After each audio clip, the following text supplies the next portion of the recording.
దేవుని వాక్యం ధ్యానం చేసుకున్నామని చూడండి.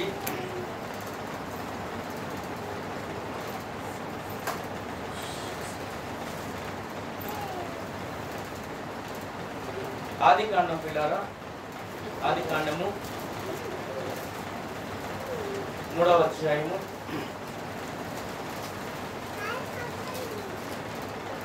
ఆదికాండము 3వ అధ్యాయము 6వ వచనం చదువుకున్నాం పిల్లారా. స్త్రీ ఆ వృక్షము ఆహారములకు మంచిదియు కన్నులకు అందమైనదియు వివేకమిచ్చు రమ్యమైనదియు ఉండుట చూసినప్పుడు ఆమె దాని ఫలములలో కొన్ని తీసుకొని తిని తనతో పాటు తన భర్తకును ఇచ్చెను. చాలండి. అవన్నీ మనకి ఆదామ గురించి అవ గురించి బాగా తెలుసు. ఎందుకంటే ఎప్పుడు బైబిల్ చదవాలనిపించినా కూడా మధ్యలో ఎక్కడ ఆగిపోయినా మళ్ళీ ఎక్కడ చెప్పుకుంటాం మనం. ఆది కాండం కానీ కొంతమంది ఏంటంటే బలంగా ఉంటారు. ఏం చేస్తారంటే మనం మొత్తం చదవాలనుకొని ఆది కాండం ప్రారంభిస్తారు. కొంతమంది ఏం చేస్తారంటే కొత్త నిబంధన కాంచలేదు, ముందర దీన్ని పూర్తి చేద్దాము, తర్వాత దాని జరిగిపోయి అట్లాగా అనేక మార్లు రిపీట్గా మనము ఆదాము గురించి అవ్వ గురించి మనము తెలుసు. మనకి ప్రతి పెళ్లిలో మొట్టమొదటి కనబడేది వీళ్ళే, దీని తర్వాత వాళ్ళ పెళ్ళి అవుతుంది కదా. వీళ్ళగా మనం ఈ చదవబడిన ఈ మాటలు మనం జాగ్రత్తగా మనము మరొకసారి పరిశీలన చేసుకుందామండి. ఇక్కడ ఈ 6వ వచనంలో ఏమరాబడింది, స్త్రీ ఆ వృక్ష ఫలమును చూసినప్పుడు ఎలా ఉందంట, ఆహారములకు మంచిదియు కన్నులకు అందమైనదియు వివేకమిచ్చు రమ్యమై. ఏమండి, దేవుడు అయ్యా ఇచ్చింది తినటానికి ఆహారం మీద ఇచ్చింది. మా జాగ్రత్తగా వినండి పిల్లరా. ఏమండి, ఈరోజు చాలా మంది కూడా రక్షణ పొంది విశ్వాస యాత్రలో కొనసాగుతూ కూడా కొన్నిసార్లు కొన్ని సందర్భాల్లో అర్థమవుతాం మన మాటలు, రక్షణ పొంది విశ్వాస యాత్రని ప్రభువులో కొనసాగుతూ ఉంటూ కొన్ని సందర్భాల్లో ఏమండి దేవుడికి విరోధమైన పనులు మనం చేస్తున్నాం పిల్లారా. అందుకని దేవుడు కార్యాలు మనం చూడలేకపోతున్నాము. వేరే కారణం ఏం లేదండి. దేవుడు మన జీవితంలో కార్యం చేయటానికి ఏదైనా ఆటంకం ఉన్నదయ్యా అంటే మన మీద ఒక దేవుడికి వ్యతిరేకమైన పని మనం చేసామని అర్థం పిల్లారు. అర్థమవుతుందండి. ఇక్కడ అవ్వ ఆ పండును చూసినప్పుడు ఆమెకు ఎలా ఉందంట, ఇది తినటానికి అనుకుంది. పిల్ల తినటానికి బాగానే ఉంది, చూడటానికి బాగానే ఉంది అనుకుంది. కానీ దేవుడు ఆ పండుగ అలా ఇచ్చాడండి. బైబిల్ ఏం చెప్తుందో చూద్దామండి పిల్లలు. అదే ఆదికాండము 2వ అధ్యాయం పిల్లల 9వ వచనంలో ఎలా రాయబడి చదువుకుందామండి. ఆదికాండము 2వ అధ్యాయం 9వ వచనం. మరియు దేవుడైన యెహోవా చూపునకు రమ్యమయు ఆహారములకు మంచిదైనవి ప్రతి వృక్షమును ఆ తోట మధ్యన జీవవృక్షమును మంచి చూడు తెలుగునిచ్చే వృక్షమును నేల నుండి మొలిపించును. ఆహారానికి ఇచ్చినది వేరు పిల్లారు. అర్థమైందండి. చాలా మంది క్వశ్చన్ వేస్తుంటారండి, ఆ దేవుడు ఆ పండుని ఆ చెట్టుని అక్కడ ఎందుకు ఉంచాడు ఏమండి. చాలా మంది అంటారు ఉంటే తినరా, ఏమన్నా ఇంట్లో అన్నీ ఉంటాయి అన్నీ తింటారా? చెప్పండి ఒకసారి. ఇంట్లో అన్నీ ఉంటాయి అన్నీ తింటారా? అన్నీ తినేయే తింటారా? ఫ్రిడ్జ్లో ఉండే మాత్రం తింటారు. లేకపోతే మనం సపరేట్గా ఏంటి డబ్బాల దశలో తింటాం, అంత మించి వేరే తింటారా? ఇంట్లో చాలా పదార్థాలు ఉంటాయండి. ఏ పదార్థం దేనికి వాడా దానికే వాడతాం అంతే. అవునా కదండి పిల్లారా? ఇక్కడ ఏదైనా తోట వేసి దేవుడు ఆ తోటలో అన్ని చెట్లు వేసాడు ఆయన. కానీ మనుషులకి ఆహారానికి మనుషులకు ఉపయోగపడేవి మాత్రం అక్కడ వేసాడు, అవి మాత్రం తినమని చెప్పాడు. ఇంట్లో ఎలకల మందు ఉంది, చేమల మందు ఉంది, పురుగు డబ్బాల మందు ఉన్నాయి, అన్ని పెట్టుకొని ఉంటారు. తాగుదామా? థమ్సప్ అని తాగుదామా? ఆగితే రావడం, లంచ్ హాస్పిటల్ రావడమే, లేకపోతే ఎన్ఆర్ఐ నిమిషం చేసుకోవడానికి ఎన్ఆర్ఐకి వేసుకోవటం ఏం లేదు. కొంతమంది తాగుతారండి, అవునా కదా? అది వాళ్ళకి థమ్సప్ లాగే ఉంటుంది. పిల్లరా ఆలోచన చేయాలండి. ఏమండి, దేవుడు ఏది చెప్పినా కూడా దానికి ఒక పరమార్థం ఉన్నది పిల్లారా. మనం ఏం చేస్తామంటే ఓవర్ కాన్ఫిడెన్స్కి వెళ్ళిపోతాం. అంటే మన ఆలోచనలు దేవుని ఆలోచన మించి వెళ్ళిపోతుంటాయి పిల్లారా. అర్థమవుతుందండి? అంటే మన సొంత జ్ఞానాన్ని మనం కొన్నిసార్లు ఉపయోగిస్తూ ఉంటామండి. ఉపయోగిస్తే వచ్చే నష్టమే, లాభం ఏం రాదు పిల్లారా. అర్థమవుతుందండి? చిన్నప్పుడు మేమైతే బొమ్మలు కొనిస్తే మొత్తం అన్ని పదిస్తాం. మొత్తం ఫస్ట్ రాగా ఇంటికి రాగా ఆడుకోవటం పక్కన పెట్టేసి, ఇప్పుడు పిల్లలు ఎలా ఉన్నారో నాకైతే తెలియదు కానీ మేమైతే ఇంటికి రాగానే 2-3 సార్లు ఆడుకుంటా. ఎక్కువ కీచే కార్లే అండి. రాగానే ఏం చేస్తాము, దానికి మొత్తం పాటలు అన్ని ఎవరు తీసి అక్కడ పెడతాం అంతే. ఏమండి, మళ్ళీ దానికి మిగిలిలేము. ఇంకా కాబట్టి దేవుని పిల్లలు ఆలోచన చేద్దామండి. ఇక్కడ అవ్వ ఒక అవిధేయత పని చేసింది పిల్లారా. ఏం చేస్తుందండి? ఒక అవిధేయత. ఏదైతే దేవుడు వద్దు అన్నాడో, ఏదైతే దేవుడు చెయ్యొద్దు అన్నాడో అది చెయ్యటం వల్ల ఏమండి దేవుని పని ఆగిపోయింది పిల్లారా. అమ్మా అర్థమవుతుందా? దేవుని ప్రణాళిక ఆగిపోయింది పిల్లారా.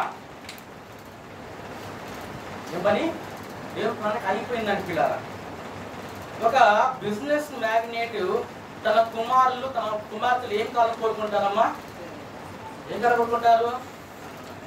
ఏం కాలం? వాళ్ళు కూడా మంచిగా చదువుకుంటే దాని బిజినెస్కి ఉపయోగపడే చదువులు, దాని వాళ్ళకి ఏది కావాలో అది కోరుకుంటారండి. అదే ఒక డాక్టర్ పిల్లలు, డాక్టర్ ఏం చేస్తాడు? తన పిల్లల్ని ఏం చేయాలనుకుంటాడు? డాక్టర్లు చేయాలనుకుంటారు. ఏమండి, ఈరోజు మనం చూస్తున్నా ముఖ్యమంత్రి కుమారుడు ఏమైపోయాడు? మంత్రి అయ్యాడు, అవునా కదా? డాక్టర్ పిల్లలు డాక్టర్ అవుతున్నారు, యాక్టర్ పిల్లలు యాక్టర్లు అవుతున్నారు. అంటే ప్రతి తండ్రికి బిడ్డల పట్ల ఒక ప్రణాళిక ఉన్నది. ఈ ప్రణాళిక ఎప్పుడు నెరవేర్చబడుతుంటే పిల్లారా, దేవుడి ఉద్దేశం ఒకటి ఉంది బిడ్డల పట్ల. ఆ ఉద్దేశం ప్రకారం ఒక క్రమ పద్ధతిలో వారిని తీసుకువెళ్ళాలని తండ్రి కోరుకుంటాడు. అర్థమవుతుందా? ఎప్పుడైతే ఆ పద్ధతి, ఆ క్రమాన్ని డైవర్ట్ చేసుకుంటారో ఇంకా ఆ దృష్టి నుంచి మారిపోతారు అంతే. వాళ్ళని కాదు ఇంకా అవుతారండి. దేవుడు అనుకున్న ప్రణాళిక నెరవేర్చబడుతుందా? కాదు పిల్లారా. తండ్రి ఏమో చాలా గొప్పోడు, పిల్లలేమో ఇలా ఉంటారు. తండ్రి ఏమో మంచి ఉద్యోగం చేసేవాడు, పిల్లలేమో పూర్వం గోకుల్లో ఉంటారు. రకరకాల పరిస్థితి. ఈ అన్నిటికీ కారణాలు ఏంటంటే పిల్లారా, ఎక్కడో అవిధేయత అండి. ఇక్కడ నా ప్రియ దేవుని బిడ్డారా, ఈ అవ్వ చేసిన ఈ ఒక్క తప్పు ఏమండి ఎంతమందికి దారి తీసిందో తెలుసా? ఏమని చేసింది, ఏమి తిన్నది, ఏం తినతో పాటు ఎవరు పెట్టింది? ఎవరు పెట్టిందమ్మా? ఆదాముకి తన భర్తకు కూడా ఆయన కూడా చిన్నగా సాతాను గాడి వలలోకి లాగేసింది. ఏం లాగేసింది? సాతాను గాడి వలలోకి ఈయన కూడా లాగేసింది. పాపం రోజు దేవుడితోటి మాట కలుపుకొని చల్లపూట చక్కగా మాట్లాడుకొని ఆ అనుభవం అంతా కూడా ఏమైపోయింది? మనమంట మాకు అందరు గంగ పాలు అయిపోయి, నీళ్ళ పాలు అయిపోయినట్టు అట్లాగా ఆ పాలు అయిపోయినాయి. ఏమండి పిల్లరా, చక్కగా దేవుడితో ఉన్న ఈ అటాచ్మెంట్, ఈ అనుభవం అంతా కూడా ఒక దెబ్బకి ఈ అవ్వ ఏం చేసిందంటే చేయి పట్టుకొని చక్కగా తీసిపోయి సాతాను గాడు రింగులో కూర్చోబెట్టేసింది. ఇంకా అమ్మా ఈమె వల్ల ఈమెకే కాదు ఏమండి తన భర్తకి నష్టాన్ని తీసుకొచ్చింది. సాతాను గాడు ప్రణాళికలోకి వెళ్ళిపోయారు పిల్లారా. దేవుడు ఏమనుకున్నాడో ఏమో తెలియదు. ఏ పండు తినొద్దన్నాడు ఆ పండే తిన్నారు. ఒకవేళ పండు తినకపోతే ఎలా ఉండేదేమో. ఎప్పుడు రోజు చల్లపూట దేవుడు వచ్చేవాడు, మనతో మాట్లాడుతూ ఉండేవాడు. హ్యాపీ, కష్టాలు, సుఖాలు ఇవన్నీ ఏముండేవి కాకపోవచ్చు నాకు తెలుసు. అయితే అవునా కదా పిల్లారా? కానీ కొన్నిసార్లు మనం ఏం చేస్తామంటే మనమే కొని తెచ్చుకుంటామండి. ఏం చేస్తామండి? కొన్నిసార్లు మనమే దేవుని ఉద్దేశాలని మనం పాడు చేసేవారిగా ఉన్నాం పిల్లారా. దేవుడు ప్రణాళికని పాడు చేసేవారిగా ఉన్నాం పిల్లారా. దేవుని పని చెదరగొట్టేవారిగా మనం ఉన్నాం పిల్లారా. మనం చేయాల్సిన అన్నీ మనం చేసుకుంటూ పోయి మళ్ళా దేవుడి కార్యాలు జరగట్లేదు. మొన్న అక్కలు ఎట్లానే ఒక అక్క అడిగింది, అన్నయ్య ఎంతసేపు ప్రార్థన చేసినా కానీ అన్నయ్య నా మొర ఎంటలేదన్నయ్య దేవుడు అన్నది. సరేనని నేను చెప్పాను. ఎంతసేపు చేస్తున్నావు అక్క అని. నేను ఎంతసేపు చేస్తున్నామంటే చెప్పింది ఎంతసేపు చేస్తున్నావు అంటే ఎంతసేపు చేస్తున్నాను. సరే అమ్మ అడుగుతున్నావు అమ్మ దేవుణ్ణి అంటే, సరే చెయ్యన ప్రార్థన అన్న. ఏమన్నా చెయ్యక్క ప్రార్థన చేయకంటే చేసింది ప్రార్థన చేస్తే చేసిన ప్రార్థనలో ఒక్క ముక్క కూడా లేదు. ఒక్క ముక్క కూడా ఆమె చెప్పిన ప్రాబ్లం అడగలేదు. ఎంతసేపు ఇంతసేపు ప్రార్థన చేస్తున్నామా? ఎంతసేపనండి. ఆమెకుంది ఎంత ప్రాబ్లం ఉంది. చేసిన కొద్దిగా ప్రార్థనలో ఆ ముక్క అసలు పలకలేదు. అసలు అయిపోయినాక నేను అడిగాను, అక్క చేసావా అంటే, చేశానా అయ్యా నేను ఎట్లా చేసేదన్నా. నేను రోజు అడుగుతున్నావా దేవుణ్ణి అంటే, అడుగుతున్నాగా అన్నది. ఆయన చేసిన ప్రార్థన దేవుని ముందు దేవుని పాదాల యొద్ద అసలు సమస్య పెట్టలేదు. ఆమె పెట్టకుండా దేవుని అడగలేదు, దేవుని బతిమలాడలేదు, కానీ ప్రార్థన చేశాను. నా ప్రియ దేవుని బిడ్డ ఆలోచన చేద్దామండి. చాలామంది కూడా ఈరోజు దేవుని బలమైన కార్యాలు చూడలేకపోవడానికి చాలా అవిధేయతలు ఉన్నాయండి. ఒకటి ప్రార్థన అవిధేయత కావచ్చు, 2 వాక్య ధ్యాన అవిధేయత కావచ్చు, రకరకాలుగా ఉన్నాయి పిల్లారా. కొంతమంది దేవుని మాట వినకపోవటం కాకపోవచ్చు, రకరకాలుగా ఉన్నాయండి. నిజంగా ఈ యొక్క అవ్వ ఈమె చేసిన అవిధేయత వల్ల ఏం జరిగిందంటే పిల్లారా, చక్కగా ఏమండి దేవుని సన్నిధిలో ఉండవలసిన ఆదాము కాస్త ఎక్కడికి పోయారని, ఎక్కడ ఉన్నారు వాళ్ళు ఇప్పుడు? అయ్యా నువ్వు పని చేయవు, నువ్వు అవసరం లేదు, ఇంకా ఎక్కడ ఉన్నారు నువ్వు, నాతో వద్దు, బయటికి వెళ్ళిపోవాలి. అవండి దేవుడు ఎంత ప్రణాళిక వేసుకున్నాడండి. ఆదాముతో అన్ని పేర్లు పెట్టించాడు, ఆదాము దగ్గర అన్ని రప్పించాడు. ఏమండి ఆదాము ద్వారా ఏదో సృష్టించాలనుకున్నా, ఏదో చేయాలనుకున్న దేవుడు ఒక పెద్ద విశ్వం అంటే ఒక ప్రణాళిక ఉంది దేవుడికి. అదంతా ఒక దెబ్బకి క్లోజ్ అయిపోయింది. కారణం ఏంటి? దేవుడు చెప్పలేదా? దేవుడు ఏమీ లేదు, అన్ని ఇచ్చాడు దేవుడు అక్కడ. కానీ మనమే మన చేతులారా కొన్ని ఏం చేసుకున్నాను పిల్లారా, అది మనకి, మనతోటి ఉన్నవారికి, మన సమాజానికి, మన కుటుంబానికి నష్టాన్ని మనమే కలిగిస్తున్నాం. ఈ అవ్వ చేసిన పనికి, తనకి, తన భర్తకి, దేవుని పనికి మొత్తం కొలాప్స్. అర్థమవుతుందా? ఈ రోజుల్లో నా ప్రియ దేవుని బిడ్డలు చాలా మంది కూడా రక్షణ పొంది, మారు మనసు పొంది, ఏమండి వారికి వారు కాకుండా వారితో పాటు కొంతమందిని కూడా లాక్కొని పోయి సాతానుగాడి చేతిలో పెడుతున్నామండి. ఆలోచించాలి పిల్లలు. చాలా మంది ఉన్నారు బైబుల్, ఇలాంటి వారు చాలా మంది ఉన్నారు పిల్లలు. మీకు ఇంకొక మాట చదువుతో చూపిస్తాం పిల్లలు. చూడండి, ఆదికాండం మీరు తెరవండి పిల్లలు. ఆదికాండము 16వ అధ్యాయం పిల్లారా. ఆదికాండం 16వ అధ్యాయము.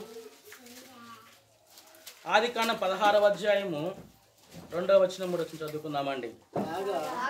కాగా శారాయి ఇదిగో నేను పిల్లలు కనకుండా యెహోవా చేసి ఉన్నాడు, నీవు దయచేసి నా దాసితో పొమ్ము, ఒకవేళ ఆమె వలన నాకు సంతానము కలగవచ్చునని అబ్రహాముతో చెప్పెను. అబ్రహాము శారా మాట విని, చాలండి ఇంకా మనకు అర్థమైందండి పిల్లారా. ఏం జరిగిందండి ఇక్కడ? శారా చేసిన ఒక పరిస్థితి నేటి వరకు కొనసాగుతూనే ఉందండి. పాపం ఆమె తీసుకున్న నిర్ణయాలు కొంతమంది మీద ప్రభావం చూపుతూనే ఉంటాయండి. మనం ఈ మాట చదువుకున్నాం. ఈ రోజు చాలా మంది కూడా ఇలానే ఉన్నారండి. లోకంలో మనం చూస్తాం కదా, పిల్లలు పుట్టలేదంటే భార్య ఉంటుంది, పెళ్లి చేయండి, అబ్బాయికి పెళ్లి చేయండి. అబ్బాయి లోపమో తెలియదు, అమ్మాయి లోపమో ఎవరు తెలియదు. అలా అంటే మళ్ళీ ఒప్పుకోరు మళ్ళీ ఇక్కడ. ఏమండి ముందర మాత్రం రకరకాల ప్రయత్నాలు పిల్లారా, అర్థమవుతుందండి. రకరకాల ప్రయత్నాలు చేస్తూనే ఉంటారు. ఇక్కడ అబ్రహాం ఉన్నాడు, అబ్రహాముతో పాటు పాపం కొన్నేళ్ళు అక్కడ ఉన్నారు, ఆ దేశంలో ఉన్నారు. దాంతోపాటు ఆగరం కూడా తెచ్చుకున్నారు. ఏం చేసిందంట ఏం చేసిందండి? నాకు పిల్లలు పుట్టరు. దేవుడు ఏం వాగ్దానం చేసి పిలుచుకున్నాడు? అర్థమవుతుందా నా మాటలు? దేవుడు ఏ వాగ్దానం, నీ సొంతకు వచ్చావా? ఏమన్నా తట్టప్పుడు సర్దుకొని నెత్తిమే పెట్టుకొని సేవ అని వచ్చామేమన్నా ఇక్కడికి? ఏమన్నా వచ్చామా? మనకంటే బలవంతులు ఉన్నారు, జ్ఞానులు ఉన్నారు, తెలివిగలరు చాలా మంది ఉన్నారు. వాళ్ళందరికీ లేని గొప్ప భాగ్యము, గొప్ప ధన్యత ఇక్కడ కూర్చున్న వాళ్ళ మనందరికీ ఉందా? లోకంలో చాలా మంది ఉన్నారు. కానీ ఆ పిలుపేంటి? ఆయన ఎందుకు ఏర్పరచుకున్నాడు? ఆయన పిలిచిన వాడు చేసేవాడు కాదా? ఏంటి మర్చిపోతారు ఏమండి? అబ్రహాము జీవితంలోకి ఆగర వచ్చేసింది. వచ్చినాక జరగాల్సినవన్నీ కూడా జరిగాయి పిల్లలు. ఏమేం చేసి పట్టుకొని పోయి ఇక్కడ పెట్టేసింది అంతే పిల్లలు. నా ప్రియ దేవుని బిడ్డారా, దేవుడు వాగ్దానము నెరవేర్పు వరకు ఏమండి నిదానంగా చూడలేకపోయింది. అర్థమైందండి? ఆలస్యం అయ్యే కొద్దీ ఏమవుతుందండి? ఆలోచనలు మారిపోతున్నాయి పిల్లలు. దేవుడు వాగ్దానం చేశాడు కదా, దేవుడు నమ్మదగిన వాడు కదా. మనం చదువుకుంటాము, నువ్వు మాటిస్తే భూమి ఆకాశములు గతించిపోవు నీవు అని చదువుకుంటాం. మనం బాగానే ఉంది, చెబుతాం బాగానే ఉంది. అది మన జీవితంలో అవలంబించుకొని అమ్మో నా దేవుడు మాట ఇచ్చిన దేవుడు కదా, ఆయన నమ్మదగిన దేవుడు కాదు కదా ఆయన అని మనం మాత్రం అది మనకు ఆపాదించుకోం పిల్లారా. ఇతరులుగా మాత్రం ఉపదేశం చేయాలంటే మాత్రం బైబిల్ రెఫరెన్స్లు తీపిచ్చి అది ఇది ఇది అది ఇది ఇదని ఎన్నో చెబుతాం. మనం మాత్రం ఆ చెప్పిన రిఫరెన్స్ మనకు పుచ్చుకోదా? అది మనకు కాదా? అది వాగ్దానం చేసిన దేవుడు ఆయన కొనుకుడు నిద్రపోయే దేవుడు కాదు పిల్లారా. ఈ యొక్క శారా ఏం చేసిందంటే పిల్లారా, దేవుడు మమ్మల్ని ఆశీర్వదిస్తానట కదా, దేవుడు మమ్మల్ని ఏర్పరచుకున్నాడు కదా, అప్పుడు దాకా వెయిట్ చేద్దాము అనుకున్నదా పిల్లారా? ఆయన పిల్లలు పుడతారని నవ్విందండి. ఏమండి? పిల్లలు పుడతారమ్మా అంటే నవ్విందండి. ఏమండి? లోక సంబంధంగా ఆలోచిస్తే నవ్వే వస్తుంది. ఏమండి? లోక సంబంధానికి దైవ సంబంధానికి కొద్దిగా వేరియేషన్ ఉంటుందండి. అర్థమవుతుందండి? దేవుడి కార్యాలు ఎలా ఉంటాయి అంటే కొన్ని కంటి కనబడితే, కొన్ని కనబడవు, కొన్ని అర్థం కూడా కావు పిల్లారు.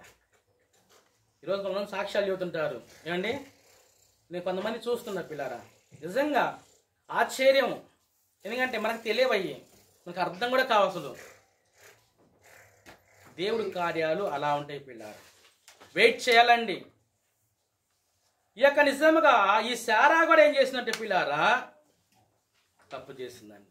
ఈ రోజు కూడా నేటికి కూడా ఆగర పిల్లలు అబ్రాం పిల్లలను డిషన్ పిల్లలు వాళ్ళు చెప్తాను కూర్చోబెడితే ఆ బొమ్మలు ఉంటాయి కదా, డిషన్ ఏమండి అట్టనే అర్థమవుతుందా పిల్లారా? ఒక్క తప్పు కవిధేయత. ఏమండి? దేవుని పట్ల మనము నిరీక్షణ కలిగి ఏదో చదువుకుంటామండి. నిరీక్షణ కలిగి ఉండాలంట. ఎప్పుడు ఉండాలి నిరీక్షణ? ఇప్పుడు కాదు, ఉండాల్సిన టైం ఒకటి, నిరీక్షించే టైం ఒకటి వస్తుంది. ఆ టైంలో నీవు ఎంత స్ట్రాంగ్గా ఉంటావో, దేవుని పట్ల ఎంత స్టాండ్ తీసుకొని ఉంటావో నీవు అప్పుడు ఉండాలండి. ఉట్టి టైంలో చెప్పుకుంటే ఏం సుఖం? శ్రమల్లో బాగుండదు. శ్రమ వచ్చినప్పుడు కాదు, నువ్వు శ్రమల్లో బాగుండాలి లేదు, కష్టాల్లో మనం బాగుండాలి, నిలబడి ఉండాలి. ఏమండి? కష్టం వచ్చినప్పుడు, కష్టం లేనప్పుడు కష్టం గురించి ఈజీగా మాట్లాడుకుంటాం. శ్రమ గురించి శ్రమ రానప్పుడు ఈజీగా మాట్లాడుకుంటాము. ఎందుకంటే మన శ్రమ గురించి మాట్లాడినప్పుడు మనం ఆనందంలో ఉన్నాం. అర్థమైందా? ఆనందంలో శ్రమ గురించి బాగానే మాట్లాడుకుంటాం. శ్రమల్లో ఉన్నప్పుడు శ్రమ గురించి అప్పుడు వాక్యాన్ని చదివినప్పుడు అది ఎంతో ఆదరణ ఇస్తుంది, ఎంతో మన కుంగిపోయిన తనని లేవనెత్తుతుంది. నా ప్రియ దేవుని బిడ్డలారా, మనము సాధారణంగా డైవర్ట్ చేస్తూనే ఉన్నాడండి. భక్తికి, వాక్యానికి, మన జీవితానికి సంబంధం లేకుండా ఉంటున్నాయి పిల్లారా. ఆలోచించేద్దామండి. దేవుని పని జరగకుండా, దేవుని కార్యాలు జరగకుండా కొన్నిసార్లు మనం చేసే తప్పులు అవి ఎంతో ప్రభావం చూపుతుంటాయి పిల్లలు. అవి కుటుంబం మీద, సంఘం మీద, సమాజం మీద ఏందండి ప్రభావం చూపుతూ ఉంటాయి పిల్లలు. అర్థమవుతున్నాయండి. అందుకని మనం చాలా జాగ్రత్తగా మన భక్తి జీవితం మనం కట్టుకొని ఉండాలి పిల్లలు. ఆవేశమైన నిర్ణయాలు తీసుకుంటే ఎన్నో ఇబ్బందులు వస్తాయి పిల్లలు, ఎన్నో పరిస్థితులు. ఎందుకంటే మనము రక్షణ పొంది, మారు మనసు పొంది, మనము ప్రభువుని అంగీకరించి ప్రభు మనం నడుస్తున్నప్పుడు ప్రభు ఉద్దేశం మనం తెలుసుకొని ఉండాలి, ప్రభు చిత్తం మనం తెలుసుకొని ఉండాలి. ప్రభువా నువ్వు నన్ను నడిపించు ప్రభువా అంటాం, కానీ ఆయన నడిపిస్తుంటే మనం నడవలేము మనం. అవునండి. ఇవన్నీ ఏంటంటే మన నోటికి అలవాటైన పదాలండి. ఏమండి, ఊత పదాలు అంటారు కదా, ఇవి వాళ్ళు ప్రార్థన చేస్తుంటే, ఈ యొక్క ప్రార్థన చేస్తుంటే, అన్న ప్రార్థన చేస్తుంటే ఇంకా అయ్యే మన నోటి కూడా వచ్చి ప్రభా నువ్వు నడిపిస్తే నేను నడుస్తాను ప్రభా. ఏం నడిచేది? ఏమండి, నువ్వు ఇటు వెళ్తాను ప్రభా అంటారు. ఇప్పుడు వెళ్ళమంటాడు, వెళ్తామా? అది ఊరికేనా అనుకోవటానికే, మనం అనుకోని తృప్తి పడటానికి, ఆనందపడటానికి తప్పక ఎవరయ్యా అట్లా వెళ్ళగలిగేది అంటే నిజంగా దేవుళ్ళలో ఉన్న వ్యక్తి ఏంటంటే ఇవన్నిటి గురించి ఆత్మ సంబంధంగా ఆలోచిస్తాడు. ఆత్మ సంబంధంగా అన్నీ ఉంటాయి పిల్లలు. అలాంటి వాళ్ళు డోంట్ కేర్ అని పక్కన పెట్టేసి వెళ్ళిపోతుంటారండి. మనం ఏంటంటే ఇటు శరీర క్రియలు, ఇటు ఆత్మ, ఈ రెండింటిని బ్యాలెన్స్ చేస్తూ ఉంటామండి మనము. దీనికి దెబ్బ తగలనేమో, దీనికి ఇది దెబ్బ తగిలితే మళ్ళీ ఇక్కడ ప్రాబ్లం వస్తుందేమని, ఇది దెబ్బ తగిలితే మళ్ళీ ఇక్కడ ప్రాబ్లం వస్తుందేమని వీళ్ళనట్ట మెయింటైన్ చేస్తుంటాం. దేవుని రెండింటిని తూకం వేస్తున్నాం, కాటా పెట్టుకొని ఇట్టుగా ఇటు అయ్యా నువ్వు వంగితే ఇటు మళ్ళీ వీళ్ళ వల్ల ప్రాబ్లం వస్తుంది. మళ్ళీ వీళ్ళు నాతో పలకరు, వీళ్ళు రారు. ఏమండి, దేవుళ్ళు తూగామా కొద్దిగా, దేవుళ్ళ భక్తిలో మనం ఎదుగుతున్నామా, వీళ్ళు దూరం అయిపోతున్నాం. అందుకని ఎలా వస్తేనేమో ఇక్కడ పాస్టర్ గారు, సంఘము, ఏందమ్మా నువ్వు ఆదివారం రావట్లేదమ్మా, ఉపవాస ప్రార్థనలు రావట్లేదమ్మా, నీకోసమే కదా, ఆల్రెడీ పిల్లలు ఎందుకు రావట్లేదమ్మా అని ఇటు ఇవ్వాలి. అందుకనే మనం ఏం చేస్తాం విశ్వాసుడు అట్లా సమ్ బ్యాలెన్స్ ఉంచుతామండి. అదేనండి, సమ్ బ్యాలెన్స్ ఇటు పోకుండా జాగ్రత్తగా మనం తెలివిగా భక్తి తెలివిగా మనము చక్కగా మన భక్తి జీవితాన్ని కొనసాగిస్తుంటాం పిల్లలు. అప్పుడు దేవుని బిడ్డారా, ఏమండి నిజంగా దేవుని కార్యాలు జరగాలంటే మనలో ఉన్న కొన్నిటిని మనము సరి చేసుకుంటూ ఉండాలి పిల్లలు. ఇక్కడ వీళ్ళు చేసిన ఈ శారా చేసిన ఏమండి ఒక పాపము అది నేటికి కూడా కొనసాగుతూనే ఉంది పిల్లలు. ఏమండి, దేవుడు వాగ్దానం చేశాడు, ఆ వాగ్దానం పట్ల ఆమె ఒక ప్రణాళిక కలిగి ఉండలేదు, ఆవేశంగా అన్ని నిర్ణయాలు తీసుకుంది. అది నేటి కూడా అలాగే అనుకోలేదు. ఇంకొక మాట బైబిల్లో చదువుకుందాం, చూద్దాం పిల్లలు. చూడండి పిల్లరా, త్వరగా మనం చదువుకుందామండి, చూద్దామండి. బైబిల్ తెరవండి పిల్లరా. యెహోషువ గ్రంథం మీకు తెలిసినట్లయితే యెహోషువ గ్రంథం 7వ అధ్యాయం పిల్లరా. యెహోషువ గ్రంథము 7వ అధ్యాయము, యెహోషువ గ్రంథము 7వ అధ్యాయం చదువుకుందాం. 7వ అధ్యాయము 1 నుంచి కొన్ని వచనాలు చదువుకుందాం పిల్లలు. శపితమైన దాని విషయంలో ఇశ్రాయేలు తిరుగుబాటు చేసేది ఎట్లనగా యూదా గోత్రములో జెరుహు ముని మనవడును జబ్దీ మనవడును కర్మీ కుమారుడైన ఆకాను శపితము చేయబడిన దానిలో కొంత తీసుకొనిన కనుక యెహోవా ఇశ్రాయేలు మీద కోపగించెను. యెహోషువ వెళ్ళి దేశమును వేగు చూడని చెప్పి బేతేలు తూర్పు దిక్కున బెతాయిను దగ్గరనున్న హాయను పురమునకు ఎరుకో నుండి వేగులు వారిని పంపగా వారు వెళ్ళి హాయిపురమును వేగు చూసి యెహోషువ యొద్దకు తిరిగి వచ్చి జనులందరినీ వెళ్ళనీయకము 2-3 వేల మంది వెళ్ళి ఆయన పట్టుకుని వచ్చును. జనులందరూ ప్రయాసపడి అక్కడికి వెళ్ళనేలా హాయివారు కొద్దిగానున్నారు కదా అనిరి. కాబట్టి జనుల్లో ఇంచుమించు 3,000 మంది అక్కడికి వెళ్ళిరి గాని వారు హాయివారి ఎదుట నిలువలేకపోయిరి, పారిపోయిరి. అప్పుడు హాయివారు వారిలో 36 మనుషులను హతము చేసిరి. చాలు పిల్లారా, ఏమండి చూడండి, ఒక వ్యక్తి ధనాపేక్ష ధనాపేక్షతో పాపం చేసినప్పటికీ దాని పర్యావసం ఎంతమంది అండి? అమాయకులు. ఎంతమంది? 36 మంది. 36 మంది చనిపోయారు పిల్లలు. అర్థమైందండి? దేవుడు పంపించాడండి. దేవుడు పంపిస్తే అది చెప్పుదేమని తెలుసు, అది పనికిరాదని తెలుసు, దేవుని చేత చెప్పించబడిందని తెలుసు, దానివల్ల మనకు ఉపయోగం లేదని తెలుసు. కానీ పిల్లారా, అది తెచ్చుకొని పెట్టుకొని దానివల్ల ఎంతమంది అండి? కొన్నిసార్లు అంతే అండి, మనం చేసే తప్పులకి కొంతమంది బలైపోతూ ఉంటారు పిల్లారా. అర్థమవుతుందమ్మా? కొన్నిసార్లు మనం వేసే స్టెప్పులు కొంతమంది జీవితాలు అంతే. అయ్యో, ఇప్పుడు అలా చేయకపోతే బాగుండేది కదా, నేను ఇలా చేయకపోతే బాగుండేది కదా అనుకుంటాం పిల్లలు. అర్థమవుతుందండి? ఇలాగ మనం బైబిల్ చదువుకునే పోతే చాలా మంది ఉన్నారు పిల్లలు. కొన్ని మిస్టేక్స్, చిన్న చిన్న మిస్టేక్స్ అనుకుంటాం, కానీ దాని ప్రభావము చాలా దారుణానికి దారి తీస్తుంది పిల్లలు. ఆకాను చేసిన తప్పుకి ఉట్టి అన్యం పుణ్యం ఎరగని ఎంతమంది? 36 మంది పిల్లారా.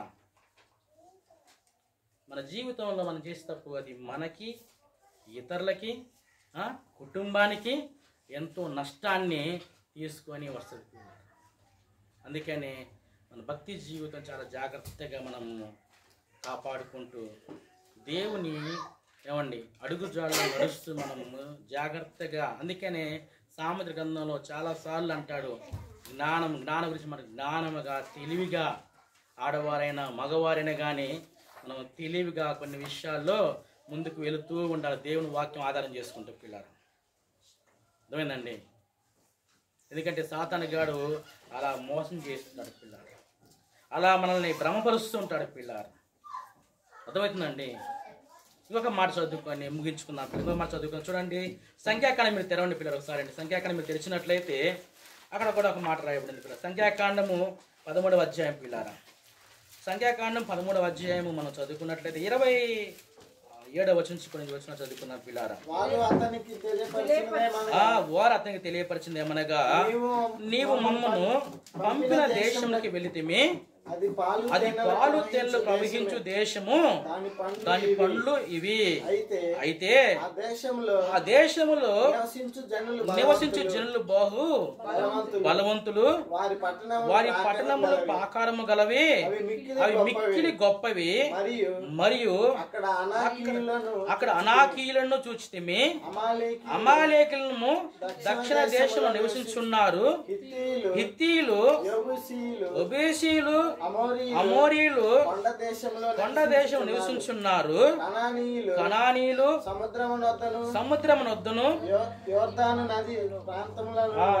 నది ప్రాంతములోను నివసించున్నారని చెప్పింది. కాలేబు మోషే ఎదుట జనులను నిమ్మలపరిచి మనము నిశ్చయముగా వెళుదము, దాన్ని స్వాధీనపరుచుకుందాము. చాలు పిల్లలు, ఇక్కడ నిజంగా అండి మోషే గారు ఏం చేశారంటే ఆ కానాను దేశానికి గోత్రాల ప్రకారముగా 12 మందిని పంపించాడండి. లోపలికి వెళ్ళి చూడండి అయ్యా ఒకసారి అంటే, వాళ్ళు 40 దినాలు 40 రోజులు ఆ ప్రాంతం అంతా చుట్టుపక్కల అంతా కూడా వారు తిరిగి మొత్తం కూడా ఆ సమాచారం అంతా తెలుసుకొని వచ్చేసారు. వస్తే వాళ్ళల్లో ఇద్దరేమో కరెక్ట్ రైట్ ఆన్సర్ కరెక్ట్గా ఇది ఇలాగుంది ఇదిగో దానికి ఇయే ప్రూఫ్స్ నువ్వు చెప్పాటే, పాలు తేళ్లు ప్రవహించే దేశం ఉన్నా కదా, ఇక్కడ ద్రాక్ష పళ్ళు ఇవి అని చెప్పారు. మిగతా 10 మంది ఏంటంటే ఆ కోటలు వాళ్ళ బలగము ఇవన్నీ చూసి ఇలా చెప్తున్నారు పిల్లలు. ఇప్పుడు ఇశ్రాయేల్ ఎలాంటి వారు అసలు మనకు తెలుసుగా, ఇశ్రాయేల్ పద్ధతి ఎలా ఉంటుంది తెలుసుగా, ఎప్పుడు కొనకటము సనగటము, వాళ్ళ పని ఏందయ్యా అంటే ఎప్పుడు దొరుకుతుందా, ఎప్పుడు నిందేద్దామా, ఎప్పుడు ఈయన ఇలాగందామా, ఎప్పుడు ఆయన దాంట్లో ఏలిపడి చూద్దామా అని ప్రతి లోపాన్ని ఎతికే తత్వం ఎవరిదయ్యా అంటే ఎవరిది? ఇశ్రాయేలు ప్రజలది. చిన్నదానికి అలుగుతుంటారు, పెద్దదానికి అలుగుతూ ఉంటారు. అండి అక్కడ సంఘంలో ఒక అక్క ఉంది, అక్క కాదు ఆంటీ అనాలు, వాళ్ళు కూడా చిన్నదానికి పెద్దదానికి అలుగుతూ ఉంటారు కదా. అలగటము మంచిది కాదండి. ఏమండి దేవుని సమ్ముఖంలో ఎలా ఉండాలంటే యథార్థంగా మనం మాట్లాడుతూ ఉండాలి. అయితే పిల్లరా వీళ్ళు ఇలాంటి గుణము కలిగిన వాళ్ళు ఇక లేస్తే వాళ్ళకి ఒకటే గురి, మనం నడిపించే నాయకుడి మీదకి ఒంటికాల మీద లేకపోవటం వీళ్ళకి అర్థమైందండి. అలాగా పిల్లరా దేవుని సేవకునికి విరోధముగా మాట్లాడి అనేక సందర్భాల్లో వారు ఎంతో నష్టాన్ని తెచ్చుకున్న సందర్భాలు బైబిల్లో ఉన్నాయి. ఏమండి ఈ 10 మంది చెప్పిన సమాచారం అంటే ఇశ్రాయేలు చెడ్డ సమాచారం వైపే వారు నడుచుకుంటూ వెళ్ళిపోయారు. చెడ్డ సమాచారం విని దాని ప్రకారం వెళ్తూనే ఉన్నారు. అప్పుడు దేవుని బిడ్డలారా ఆలోచించేద్దామండి. ఈరోజు చాలామంది కూడా మనము దేవుని పని ఏమండి దేవుని పనిని మనము చెడగొట్టే వారిగా మనం అనుకుంటారు. దేవుడికి వ్యతిరేకులుగా ఉండు. దేవుడు తన రక్తం ఇచ్చి ఏమండి మన పాప జీవితం నుంచి విడిపించి తన బిడ్డలుగా మనం ఏర్పరచుకుంటే మనం ఆయనకి శత్రువులుగా మనం ఎప్పుడు కూడా ఉండనే ఉండదు. అర్థమవుతుందండి. మనం వచ్చింది కథ అంతా మార్చేస్తామంట. ఏమండి పాట బాగానే పాడతారు, ఎవరి కథ ఏం మారలా, మారిందా?